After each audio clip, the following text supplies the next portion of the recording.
বন্ধুরা, কেমন আছো সবাই? আশা করছি সবাই ভালো আছো। আর তোমাদের ভালোবাসায় আমরাও অনেক অনেক ভালো আছি গো। সকাল সকাল দেখো বাসি কাজ শুরু করে দিয়েছি। আজ একটু তাড়াতাড়ি বাসি কাজের, তার কারণ বড়মশাই আজকে একটু যাবে মাঠে বিচুলি আনতে। মানে এই ধান কাটার সময় তো সারা বছরের বিচুলিটা তুলে রাখা হয়, তার জন্য আজকে একটু মাঠে যাবে। বিচুলি কেনা হয়েছে, সেটাই আনতে যাবে। আর সকাল সকাল দেখো আমি আজকে মায়ের ফর্মুলা অ্যাপ্লাই করব। এটা হচ্ছে আমি উনুন থেকে ছাই তুলছি, বাসন মাজবো। দেখো একটু উনুনে রান্না করছি তো বাসনপত্র একটু কালি পড়ছে, তো ছাই দিয়ে মাজলে দেখেছি ভিমবারের থেকে বেশ ভালো পরিষ্কার হয়। তো সেটাই ভাবছি আজকে একটু দেখবো, আজকে মাজবো ছাই দিয়ে। আর তার আগে এই যে এটা মাকে দেখি করতে, সকালবেলা উঠে মা আগে বাসি কাজ, বাসি ঘর উঠান ঝাড় দিয়ে তারপরে মায়ের যে কাজটা থাকে সেটা হলো বাসি উনুন নেতা দেয়া।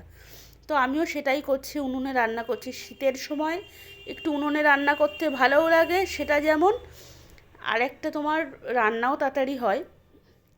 আর এই শুকনোর সময়টা পড়লে এই টাইমটা একটু কাঠ জমে, তার জন্য উনুনে। আর এই আরও বিশেষ করে পিকলু সোনার তো স্কুল ছুটি, সময় আছে, যার জন্য উনুনে রান্না করছি। বলতে বলতে দেখো ভ্যানও চলে এসছে। তো আমি বড়মশাই চলে যাওয়ার পর উনুন গোবর দিচ্ছিলাম। তো এক ভ্যান চলে এসেছে বিচুলি। দেখো এই টাইমটায় বিচুলিটা তুলে রাখলে না দামটাও একটু কমে হয়, আর সুবিধাটা হয়। তাহলে সারা বছর আর দৌড়াদৌড়ি করা লাগে না বিচুলির জন্য। তো বিচুলি এসেছে বলে আমি গেলাম। কোথায় রাখবে সেটা তোমাদের দাদাভাই আমাকে ফোন করে বলল যে ভিতরের দিকে একটু রাখতে বলো, যেন একেবারে রাস্তার দিকে না রাখে। বুঝতেই তো পারছো কলেজ রোড না, একটু সমস্যা হয়। তো যার জন্য ভিতর দিকে রাখা, তারপর আস্তে আস্তে ছাদে জায়গা করা আছে, ছাদে তুলে দেবে তোমাদের দাদাভাই পরে কখনো। পরে আর নয়, এর ভিতরেই তুলতে হবে। তার কারণ এরকম যদি মাটিতে রাখা হয় তো রাতারাতি ইঁদুরে পুরো ওই গরুর জাবনার মতো একদম কুচিয়ে দেবে, জানো না। ইঁদুরে যে এত জ্বালায় এই বিচুলি নিয়ে। তো আমি এবার চলে আসছি, বিচুলিগুলো রাখুক, আমার এদিকে এখনও কাজ আছে, রান্না হয়নি।